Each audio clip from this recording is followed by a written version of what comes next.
네, 시장의 유망 기업 발굴해 보겠습니다. 또 독립리서치 밸류파인더 이충원 대표 자리에 계십니다. 안녕하세요. 네, 안녕하세요. 네, 직접 다녀오신 기업을 계속해서 좀 소개를 해주고 계시는데 일단 어떤 기업을 위주로 탐방을 해주시는지 설명을 들어볼까요? 네, 일단은 시가총액 5천억 원 이하인데 최근에 좀 탐방을 다닐 때는 시가총액 한 3천억 원 이하인 회사를 좀 많이 다니고 있습니다. 그러면서 좀 시장에 많이 알려져 있지 않으면서 좀 유망한 회사들 위주 그리고 사상 최대 실적이 특히 좀 전망되는 업체들 위주로 보고서를 발간을 하고 있어서 뭐 이런 부분들 자세하게 말씀드리도록 하겠습니다. 네. 오늘 종목을 또 소개해 주시기 전에 저희가 점검을 해봐야 될 것 같은데 9월 달에 이제 리포트를 발간하셨을 때 코프라라는 종목을 저희한테 소개를 해 주셨습니다. 네. 근데 이 종목이 지금 세 달이 채 안 됐는데 벌써 100%의 수익률을 보이고 있어요. 네. 정말 대단한 종목인데 지금 1차 목표가는 일단 달성이 된 것 같은데 계속 상승 룸이 남아 있다고 보십니까? 네, 일단 9월 1일에 이 회사가 주가가 한 6,700원일 때 목표가를 12,000원을 제시하면서 한 상승 여력을 한 78% 정도로 말씀을 드렸었고 그런 상황에서 최근에 좀 그런 목표가를 달성하는 모습을 보였습니다. 제가 지난주에 좀 출연을 못했을 때 이 종목을 업데이트를 했는데요. 이 회사의 목표가를 일단은 12,000원에서 2만 원으로 추가 상향을 했습니다. 이렇게 상향을 할 수 있었던 이유는 바로 다들 아시겠지만 BGF가 이제 인수를 네. 했었죠.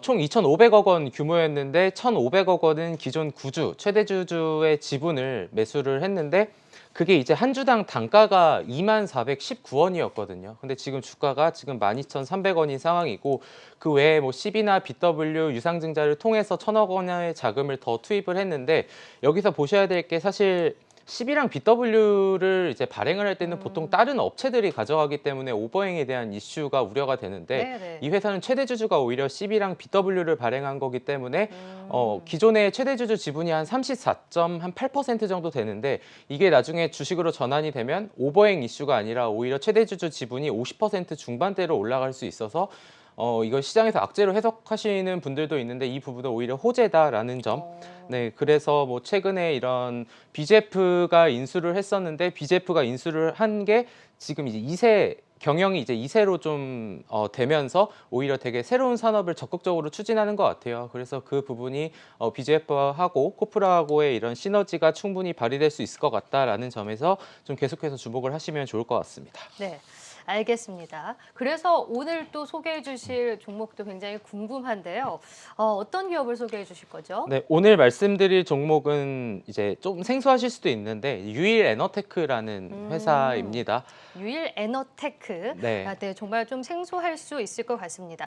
어떤 걸 주력으로 하는 기업인가요? 네, 올해 2월 달에 이제 코스닥에 상장을 음, 했는데 우리가 2차 전지에 대해서 관심이 많잖아요. 네. 거기에서 이제 노칭 장비랑 스태킹 장비를 노칭과 스태킹? 네. 어떤 걸 의미하죠? 일단 노칭 같은 경우에는 사실 굉장히 좀 길긴 하지만 정극에 이제 양극과 음극 정극에 이제 탭을 이제 성형을 하고 그리고 이제 시트 형태로 하나하나씩 자른 다음에 그거를 이제 정극을 매거진에 적재하는 설비라고 보시면 되고 저게 이제 유일 에너테크를 그때 오산하고 평택 방문하셨군요. 쪽에 갔다 왔었는데 네. 오늘도 또 충남 아산에 탐방이 있거든요. 근데 네. 최근에 제가 한 20일 영업일 동안 탐방을 한 14군데를 다니고 많이 하셨네요. 있어 가지고 되게 표정이 피곤해 보이는데 어쨌든 네, 말씀드린 것처럼 노칭 장비는 그런 거고 네. 그리고 이제 스태킹 장비는 노칭 장비에서 성형된 양극과 음극의 정극을 이제 투입해서 Z 모양의 형태의 분리막 사이로 적층을 해서 하나의 젤리롤로 만드는 설비거든요.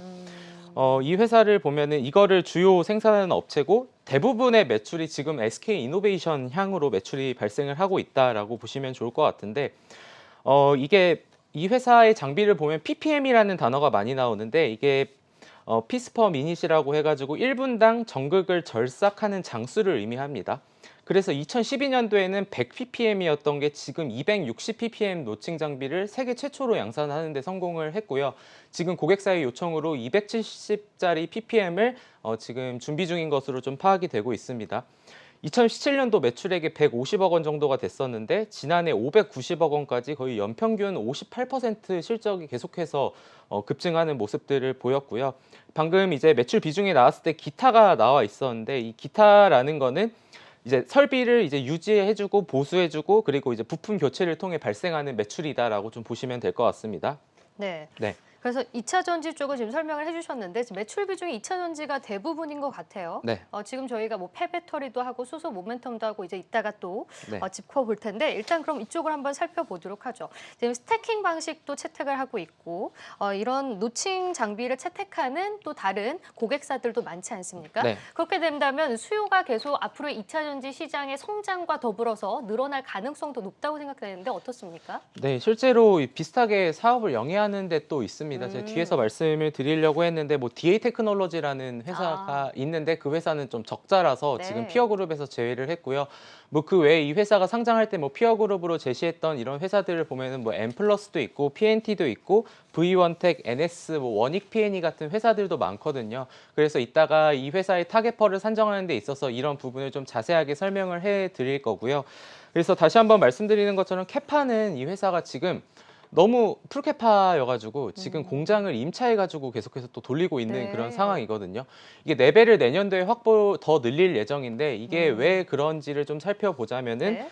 주요 고객사인 SK이노베이션이 이제 20기가와트 아워에서 2030년도 500기가와트 아워까지 더 늘린다고 했었죠. 네. 그리고 삼성 SDI 같은 경우에도 30기가와트에서 2025년 150기가와트까지 확대를 한다고 합니다. 그러면은 이게 여기에서 필요한 게 또 스태킹이랑 이런 노칭 장비가 필요하기 때문인데 이게 다시 한번 좀 원리로 돌아오면은 이게 양극재랑 음극재랑 분리막이 이렇게 합쳐진 개별셀을 층층이 쌓는 스태킹 방식이 있는데 그 스태킹 방식에 필요한 게 노칭이랑 스태킹 장비거든요.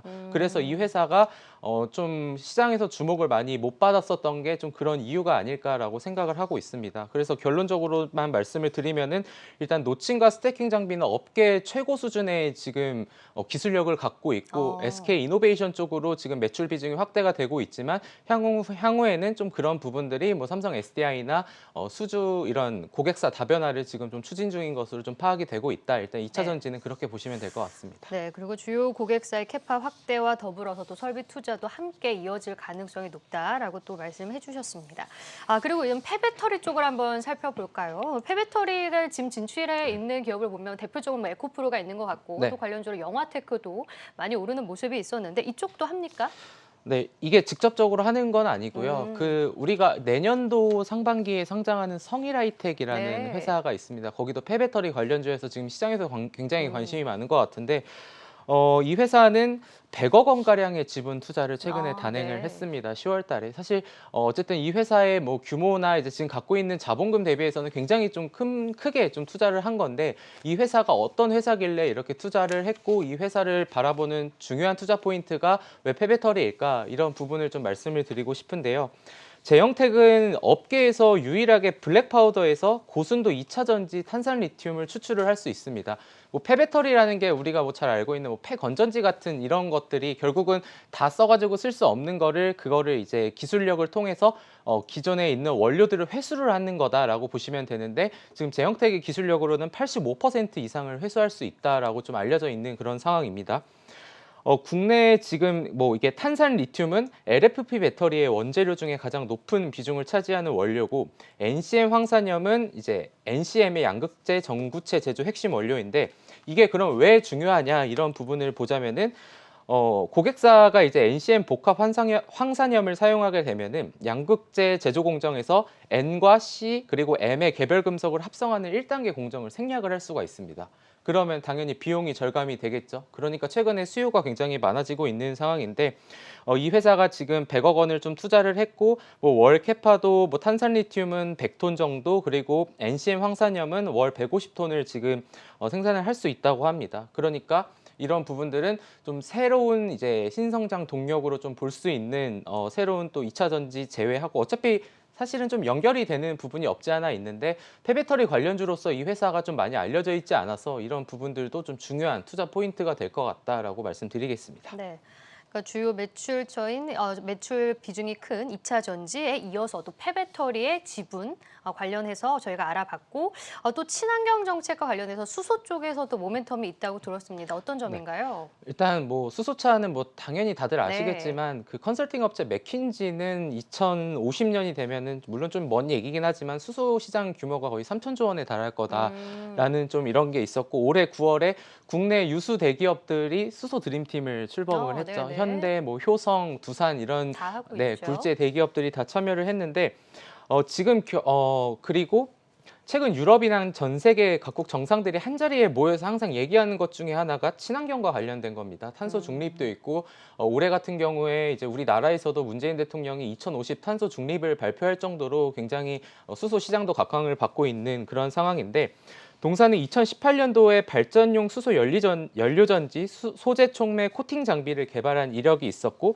이거를 양산 라인에 실제로 납품을 했었던 이런 레퍼런스가 있습니다. 그래서 앞으로 뭐 발전용 장비 수주를 시작으로 수소차용 제조 장비까지 이렇게 제품 영역을 확대할 거로 지금 준비를 하고 있기 때문에 물론 이런 부분들이 지금 실적에 당장은 반영은 되고 있지는 않지만 폐배터리와 마찬가지로 중장기적인 그리고 시장에서 굉장히 관심이 많은 모멘텀들을 보유하고 있다라고 좀 보시면 될 것 같습니다. 네. 그러니까 친환경 관련해서는 지금 2차 전지, 수소, 폐배터리 이제 다 한다라고 보시면 될 것 같은데 그럼 이 유일 에너테크의 실적과 함께 또 목표 주가도 짚어주실까요? 네, 일단은 이 회사의 주가 고점이 상장 첫날이었습니다. 네네. 그때 41,000원까지 갔었고 음. 불과 어제 이제 52주 신저가가 나왔습니다. 그럼 이제 네. 싸다라고 봐야 될까요? 네, 싸다라는 것도 있고 그러면은 이 회사가 왜 지금까지 주가가 하락을 했을까를 봐야겠죠. 중요하죠. 네, 제가 개인적으로 판단을 했을 때 이 회사가 주가가 계속 하락을 했던 이유는 일단은 오버행 이슈가 최근까지 좀 나왔었던 것도 있고 제일 중요한 거는 이 회사가 상장할 때 이 회사의 올해 매출액 가이던스를 한 700억 원을 제시를 했는데 지금 3분기 누적으로 보면 한 155억 원 정도가 되거든요. 네. 생각보다 거의 20%밖에 충족을 못 했는데 이렇게만 보면 하락한 거에 대한 이유를 알 것 같은데 그럼 앞으로를 봐야 되는 이유를 말씀을 드리면은 이게 최근에 고객사들이 뭐 코로나로 인해서 이런 수주 잔고는 많이 쌓여 있는데 이게 매출로 반영이 못 됐습니다. 그러니까 이연이 된 거죠. 근데 그런 부분들이 내년도 매출액으로 반영될 가능성이 굉장히 높다라는 점에 좀 주목을 해야 될 것 같습니다. 지금 수주 잔고가 4분기 기준으로 거의 696억 원에 지금 달하고 있는 상황인데 당장 뭐 여기에 대부분이 내년으로만 넘어가도 충분히 내년도 매출은 1,000억 원 이상을 달성할 수 있지 않을까라고 그렇게 좀 판단을 하고 있는 그런 상황이고요. 그래서 목표가를 제시하는 거는 26,600원을 제시를 하는데 내년도 EPS 한 950원에 타겟 PER을 28배를 적용을 했는데 이 28배라는 게 사실 상대적인 게 아까 말씀드렸던 뭐 PNT나 엠플러스, V원텍, NS, 원익 P&E 같은 회사들의 지금 평균 PER이 35배거든요. 네. 3분기 기준으로 환산을 했을 때. 그런 상황에서 봤을 때는 한 20%를 좀 보수적으로 할인을 해서 지금 28배를 적용을 한 거기 때문에 뭐 지금 시점에서 주가 위치는 더더욱 부담이 없는 그런 상황이고 그리고 아마도 이제 계속해서 2차 전지뿐만이 아니라 폐배터리와 관련된 얘기들이 나오게 된다면은 이 회사가 지금 딱 주가가 바닥에 위치해 있기 때문에 충분히 접근을 해볼 수 있는 그런 시점이 아닐까라고 말씀드리도록 하겠습니다. 네, 지금이 바닥인 유일 에너테크에 대해서 짚어봤습니다. 지금까지 기업 탐방 리포터 회사 다녀왔습니다. 독립리서치 밸류파인더 이충원 대표와 함께했습니다. 고맙습니다. 감사합니다.